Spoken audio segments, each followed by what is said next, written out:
going on, everybody? Psycho here. Wanted to review a farming strategy that I absolutely love.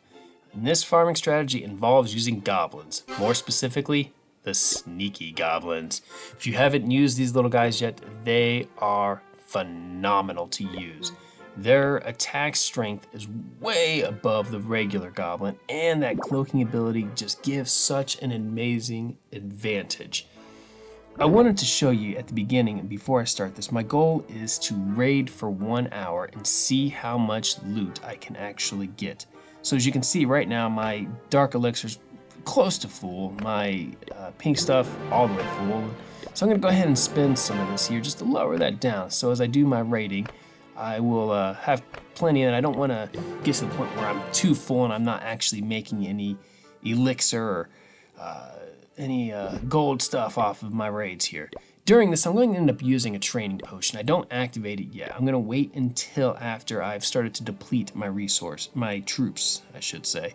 So all my troops are already cooked. I got all of my camps filled, and then I also have all of my barracks filled with these sneaky goblins also. My strategy when I come in here is I start looking for bases that have full collectors. And if they have empty storages, the better for me. And as you can see right here, I find exactly what I'm looking for. Collectors on the outside, full, storages empty. So that means I only have to send in one sneaky goblin per collector. They just tear me up. Look at that. I don't have to send in a second one on most of those unless they're really heavily fortified and I have to make a long run. But look at that, 1 million in loot in 15 seconds of attacking. I quickly go in, I add what I used, and I get right back into battling. And what again I'm looking for is anything that's over 1 million. And here we have a candidate, 1.6 million, a little more than 1.6 million in loot.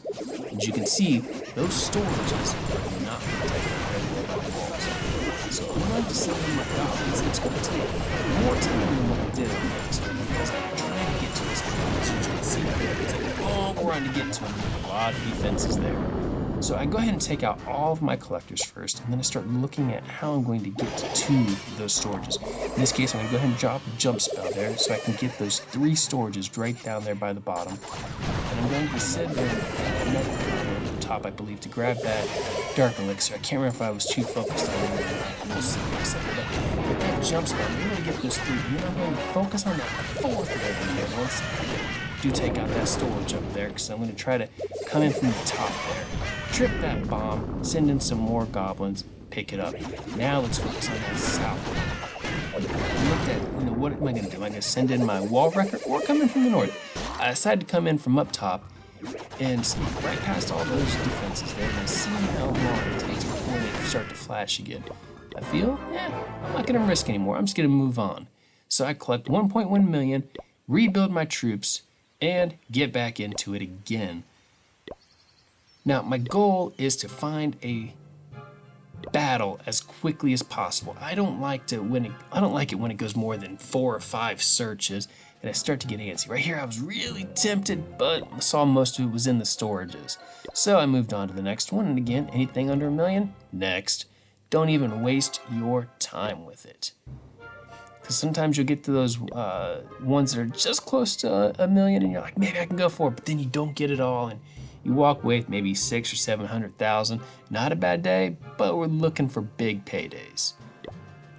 That one I was tempted by just because I started to get antsy, then I decided, no, let's move on. This one, it looks really good. Town Hall 11, I'm running a, Town Hall 12 here. I think I can take these out pretty quickly. And I was surprised when I found out that there was more loot in those storages than I thought. I thought a majority of them were those collectors, but then I also realized that there's a lot of collectors within the vault. So I'm gonna have to break into this thing. So I send in my wall runner and my heroes. I've already committed to this, so let's go over. King decides, I'm not gonna run this into it. And then I'm surprised there are loons after SCC. I did not expect that. So protect my beauty, I go ahead and pop Warden's ability and start trying to take out too much damage to everything.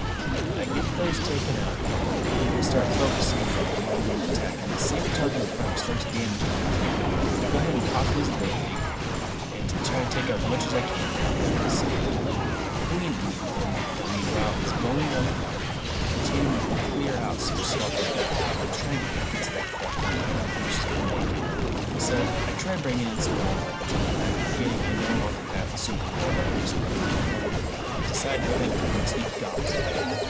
Sneaky goblins, it's important to understand that they can do a lot of damage to this wall before they get seen. What I'm finding is that the level of the wall equals the number of sneaky goblins I need to send at it to break through before they get detected. And it's very destructive. So if I have level 10 walls, I send 10 goblins in, and they get through it before the defense is targeted. Once they're through, more than likely they're going to die, so I'll send in a backup crew to go clean up whatever they need to. And I did pick up quite a bit of the loot on this one, so all in all, it wasn't too bad of a raid for having to use all of my troops. Important to note, sneaky goblins do trip traps, bombs will kill them. So I decided it's not worth spending any more loot. I got what I needed to get out of there. So now I want to jump to about 30 minutes into my hour-long raid here and kind of review where we are with things. I've upgraded quite a few walls. Here I decided to, for some reason, show my defense history and realize here's my attack log. And as you can see, most of these raids don't quite get to that 1 million mark, but they're close. And that's why I'm saying stick with anything that says 1 million or more, because sometimes you fall short of that goal and you're wasting your time and your goblins. So yeah, stick with only raids that are over 1 million so you keep those high numbers. Altogether, I was about 20 million 30 minutes into this. So it's been a great strategy so far. I'm right now cooking up more troops because I kind of ran low. I was doing a lot of very fast firing attacks there, so I have them cooking up again, and I want to keep those little bomber guys, I just forgot their names, but I want to keep them coming in also, and keep those walls opening up. That way I make sure I'm getting as much loot as possible. Now, I don't want to sit here and show you every single one of my raids, because you've seen the general strategy that I want to use. So instead, what I want to do is go ahead and hop towards the end of my hour-long raids here. And now we're looking at the very end. And as you can see, I've gotten a handful of walls upgraded. Altogether, at the end of this, I upgraded 8 walls. Those are at 5 million apiece, and I also upgraded my warden here at the very end at a little over 10 million. So let's go and throw a book at him, get him back into the game. I got a war coming up tomorrow, and I don't need him down. So altogether, I got about 50 million in loot over a course of an hour of raiding like this. And of course, I did use the training potion. That is very key. Now here you'll see I had 2 pretty decent raids here for close to 2 million apiece. This one I had a chance of getting 2.1 million, so I went ahead and went for the full thing. And the great thing with these sneaky goblins is it's also easy to pick a star or 2 on an attack. So you don't have to lose all your attacks. In fact, I usually will drop down to the Crystal League, and then I will start to climb, still using goblins, because you can easily get stars using goblins, especially these sneaky goblins. So I want to show you how we do that. So I'm going to actually bring in my troops on the backside, because that town hall is so close to the edge there, easily gets in with some wall breakers. I got the name right that time, and my sneaky goblins.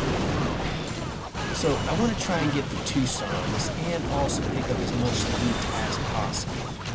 The great thing about picking up stars while you're doing this method is it keeps you in that perfect range, because once you start to get too low, it starts to dry up. You don't get as much loot. If you get too high, you don't get the dead bases. You get a lot more dead bases. So you want to stay in the real heavy range. So picking up the occasional star is very good idea, especially if there's star bonuses to it.